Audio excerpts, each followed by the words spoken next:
So we're gonna do kind of a Q&A style. I got a couple of questions. I got some questions from Instagram followers, and if we have time, we'll field a couple of your questions. So one of the things that I want to know is, we talked a little bit about yesterday, like that process on screen, what you see versus what we see. Just briefly kind of talk us through a little bit about that. Yeah, for me being in the costume, and it's hard to get a reflection of what you are, and people talk about what acting and performance is inside of that. And what I found was I really needed to have your feedback, because you don't know how a head reads when it turns, when you have a helmet on, or you're not sure what looks subtle or what looks. And so there's a lot of learning that happened through collaboration. You have to be kind of coachable in that way. Yeah, I can see that for sure. Yeah. So one of the questions that one of the followers brought in, what was the dynamic with the armor and your character? There, a lot of people were under the impression that there was possible connection. There was one part when Ragnar came on the scene, and they're like, is that your baby mama right there? And so I don't know, for me, when I first saw Emily, I was taken. Just the beauty of the shot. I hadn't seen other Mandalorians, and she came onto the set, and I was just like, mouth agape. It was the fur, the gold, the way she carried herself was fantastic. And the more we got to know each other through working together, she really became a little hero of mine, you know. And my relationship with her as Paz was like, it just seemed as if she was the one that held the ideals in this matriarchy of Mandalore. For sure. And I was her hand. Yeah. I was the one that would manifest whatever that idea was and make people hold the line for it. And that's kind of my relationship with Mando, and that triangulation with Mando and the armor and myself. Like, she can be soft and still be rigid, not exact anything. And I'm the one that is going to be a little harder with it. And so I think that kind of, I think of it as a training of Mando, of getting him into a place where he understood what the honor code of being a Mandalorian was, and he understood the stakes that were there and what our expectations were. And what was clear, I think, in the first episodes, is that he didn't know that, and that he was eager and humble enough to be guided in those ways. I think it's really interesting, the arc of Paz and how everybody's like, I'm not sure if I like that guy at all. This is awful salty. And they're right. But he's just saying, this matters enough to me that I'm willing to be hard about it. And then everybody kind of comes around towards the end and goes, oh my, Paz is unchanged, but everybody's feelings about it are changed throughout it, which I thought was a really interesting arc for it too. Absolutely. And one of the things that I wanted to know was, like, you talk about that process, like trying to find, because you're viewing it so different how we are as viewers. Talk us through the scene where you and Din kind of square off with the Darksaber, and like your character was so, you could feel it just as a viewer, that Paz felt it in his soul that he had claim to that. Did you draw from anything like influential in your life to kind of like bring that to the screen? Yeah, I think, and playing with weapons is hard too. Like to show that there's weight to that, to show what that is and make people believe that's a skill in itself. Rich Citrone did a lot of the movement on that bridge fight, and he's a guy that doubles Batman also, and he's a fantastic movement specialist. But I think everything, I was talking about, like, people are like, what do you want to do next? And I'm like, I'd love to play Wrecker in Bad Batch, would be dope. But I like those characters. I like characters like this because there is a lot of my life, like, through mixed martial arts and my whole history there, as like a gatekeeper. Because when somebody comes into your tribe, into your gym, and you guys are making your living and your livelihood is off of this kind of austere thing that you do that's very difficult, that people look at and think, I'd like to do that. But they don't have the heart, the drive, the tenacity to do that thing. And they come into your gym. You don't want them in your gym, because they're only going to detract from your power. They're only going to make you less. And they're certainly not going to be additive. And so that's kind of the character that Paz is also when he sees Din come in, is the same kind of thing. And that thing about, like, let's hold a standard and let's keep that high, and it matters, and here's why. And if it doesn't matter to you, it's fine, because I know that it matters. And so I think taking those things, I think, is, that's what I transfer over. Absolutely. So, do you have a specific scene that was your favorite from any of the seasons with your character, the past? I mean, I really like that final scene flying away and tip of the hat to Din on the way up. The scene flying in season 1 and Yes. you know, and kind of saving Din and Grogu so they could escape. There's so much of it I can't say, and there's a lot of it in this film. Fantastic, but I love the final scene, special to me in a whole lot of ways. The scene prior to that, when we're all trapped in the hallway together, Yes. special. But all the behind the scenes stuff and all the magic that everybody that's in there, whether it's the people that are the armorers, the prop masters, the electricians, and the family aspect of that, and seeing what everybody's overcoming and the excellence that everybody brings is a show like none other in that way. Cool. So you would almost say like the dynamic on set between crew, cast, and everything, it almost has like kind of a creed of its own. Yeah, totally, and I think that comes from Jon Favreau. You know, the leader of the ship is who sets the tone, and is that a real leader? And John, I knew from Avengers, that was the first time I saw John direct, and I was on that for a little bit, and it was like everybody had a kindness and a positivity that I'd never seen before, because there's a lot of egos in film, a lot of people scream to get things done, a lot of people do things a lot of different ways. But you never get a really good result that way. You make people feel bad, people aren't going to begin there. And John's the opposite. If you got a crossword to say, if you're loud, if you're aggressive, thanks a lot. It's nice to see you, and you'll never work again on that show. And that was way back before The Mandalorian. And just the way he curates himself, and I think also you're in the business long enough that you get the right people. You know, Kim Richards was AD on a lot of Boba Fett, Mando, and all that. And I mean, I've never met better people in the positions that were in those positions. And it's not an accident that they got Favreau's people. Yeah. So, I've been in this all day. I don't know how you did it. Doing what you guys do, what does that feel like by the end of the day? Are you like, because my shoulders are screaming. Yeah, Josh and I were just talking about that you know, every time that I'm out of the suit, or any time if I have to go to the bathroom, I mean, you got to plan it all out, and I need help, right? So it's not like I get to sneak away. It's like, hey, could you help me kick this off, Dawn, please? And but every time I could, I'd use rubber bands, I'd do push-ups, I'd do whatever I could to open my shoulders up, because you get stuck in there. And that was the worst part of that for me. The way all the other stuff, it's like I really just try to live into the suit and go, this is what it is, this is your body, and this is how it fits you, and how do you find power and intention in those movements, and not be dictated by the weight of the suit to have it crumble me in some kind of way, right? So I was gonna say, would it almost kind of like feed that persona that Paz had, like that very like gruff kind of. Yeah, that against it, but it makes dudes a little salty by the end of the day. Everybody, you know, people are like, how much does it weigh? I go, it weighs a lot more at the end of the day than at the beginning of the day. And there's a lot of factors in that. My own fatigue for one, but also it's all canvas underneath it that it's built upon. And so I drench that with sweat, and I'm carrying an extra 15 pounds of my own water that is now cold and wet. It's like all the things, you know, but you just, it's like I remember when I used to fight. The first things I ever did as a fighter was like the Scream and Karate Kid, which is like stick fighting arts. And when you get hit with a stick, your mind changes things about what's important. And my coach is like, if you think about what that pain is while you're inside of the task at hand, you're lost. You're unconscious next.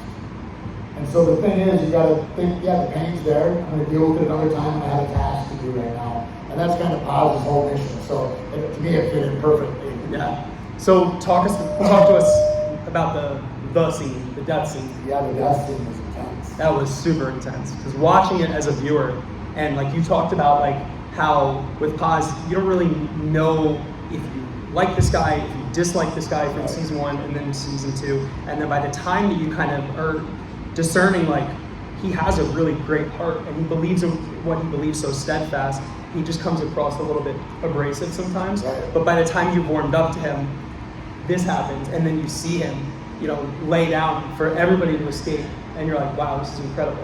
And then those Praetorians came in, and like my wife and I were sitting there watching, we were like, no, because like Praetorians don't mess around, and it was a valiant stand. But I mean, like talk to us about that. Like what was it like for you finding out, and just the scene in general? Right. Yeah, the first time I found out was the first day I was on set, and Don kind of runs it down about how this plays out. And then I quickly kind of forgot about that though as we're filming because the task at hand, right? Sure. And then I'm like, I don't know if that's really real. Did he just tell me that? Is that, there's a lot of secrets in Star Wars. Right. And so, before that scene when we're all trapped in the hallway together, we were a few days in there. And it was all of that stuff, all that action was super cool. I'm sorry about the feedback, I'm learning. And then to come out, just to see the sets is something else. And the volume that is up, it creates this arena that you're in, which would envelop the park. I mean, it is big. And you're inside a video game with your friends. And so you walk out and it's like, all of the ships are hanging like bats in a cavern, right? You're just, it's amazing. And so you're not without awe. It's not like there's a green screen and you're not seeing that. You're seeing all of this. And then Moff Gideon comes up in all this shine, and it's heavy, it's all heavy. And going through that fight scene, it was myself and Tom O'Connell that did that whole final last couple days. And he is a great performer. He doubles Darth Vader also.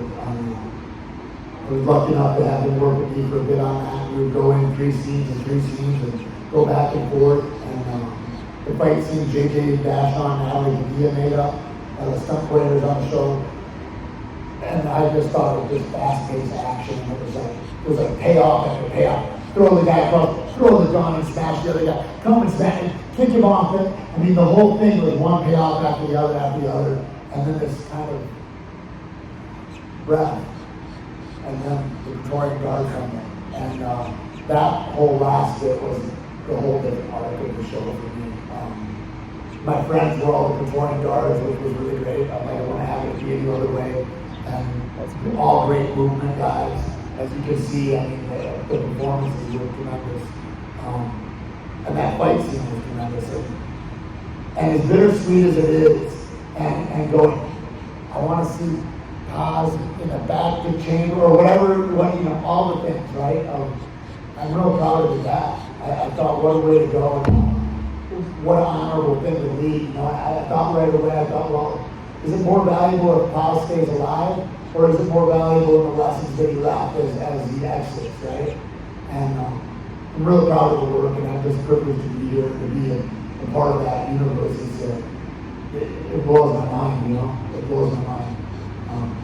Yeah, that's good. Yeah, no, that's awesome. I mean, the scene was just so emotionally charged, just even as a viewer. And what has it been like for you in general to be part of something so expansive as like the Star Wars universe?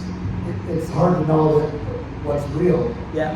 Because you're right inside of the dream, right? And so I guess in times like that, you just keep walking. I mean, that's why we have ideals. That's why we have lighthouses that we look towards it. How to walk righteously, and so I think you just stay the course when you're in those places that are like you're confused by. They seem like maybe I don't know the right answer or feel like unsure. You just stay the course. You have those ideals, you have those lighthouses, and you just keep walking that way. And so, the next day I just show up to work and I try to do the best job I can, make my boss happy that he hired me for the job. And I guess I try to carry on that way and not make it a big deal. And everybody's like, dude, you gotta take a minute. This is a huge deal. And I don't know how to do that. I don't know what that looks like really, but I got a deep gratitude and appreciation for it at the same time.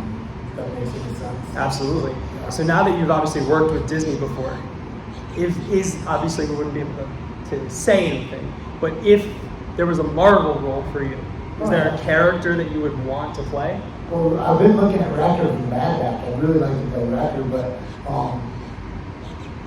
it's the people that I work with that I like more than, there's characters I like to work with, but it's like, there's crews of people that you want to work with that are dynamic and that are thinking, in that same way about like, not as my little part here, but what's the best thing for the whole production? And when you get people that are all in that mindset of like, what's the greater good, man, magic happens in those spots.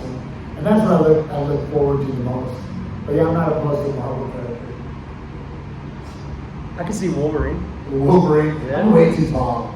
Ah, I can be Sabretooth. Maybe Sabretooth.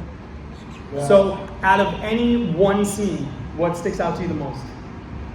Any one particular scene? I mean, like when Emily walked in the first time I saw her as an armor, I thought that stuck in my head for sure. Just like the beauty and the regalness. Totally. Because she's so different. She's so different compared to the rest of them. Like the rest of them are very, military, tactical. Some of like the really cool shoulder pauldrons from like the Clone Wars era, and then like you said, she comes in with red, gold. And she's refined. Yes. Everybody else, all of us are kind of rough around the edges. Katie, everybody, but not Emily. She's regal. Is what she is. Yeah. And there's that. And when I came in, one of the coolest days was when I came in and I see all the little mandos, and I see all the kids and see everybody else and see everybody's expression. And it was just like. I was blown away. I mean, that's the stuff where I'm just awestruck. I'm like, I don't know if I can go on with it just because I'm taking in how cool this is. Yeah, and that was a really cool scene for Paz too, the baptism scene. Oh yeah. What was kind of like that with Ragnarok? Yeah, it was dope. Because like that was just like as a viewer, you don't really know what that scene is. Like I'm like, is this like a flashback of Din? And then you notice Paz in the armor, and I'm like, okay, no, this is clearly like. Current time, right. But you don't really know the purpose of it, and it kind of comes full circle, obviously at the end, where they rebaptize Ragnar. When did you know?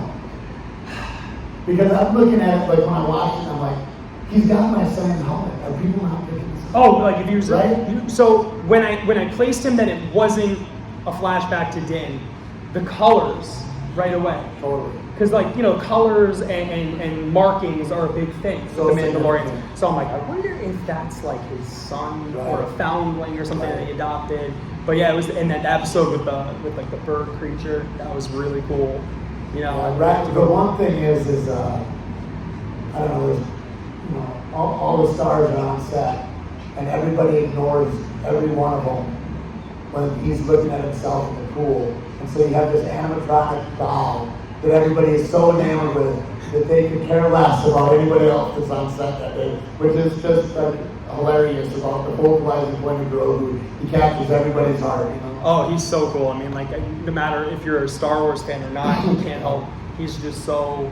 He's got such a magic about him. What is that like? Seeing that, like in real life, is it as magical? It's cool. Yeah. Unless you see him like while they're putting, see him in all kinds of states of unrest, right?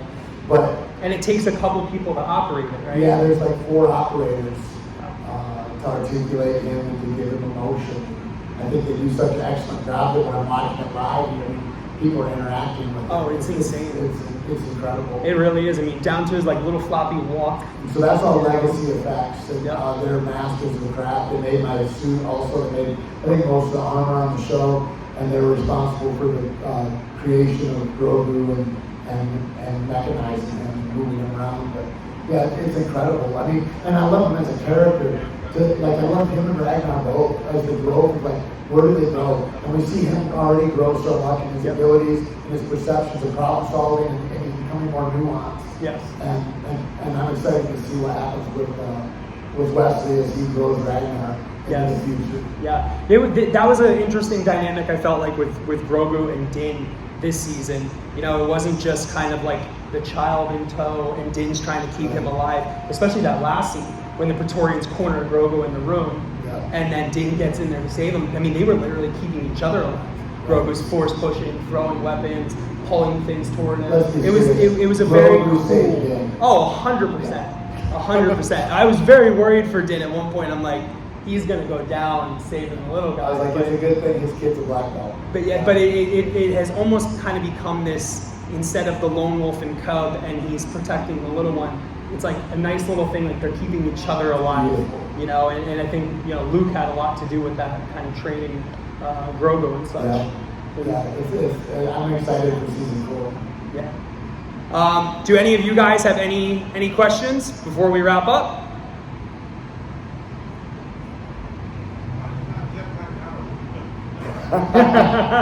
Well, I don't have any writer credits on this one. Anybody else? When you acted this one question of the show, everyone's asked, how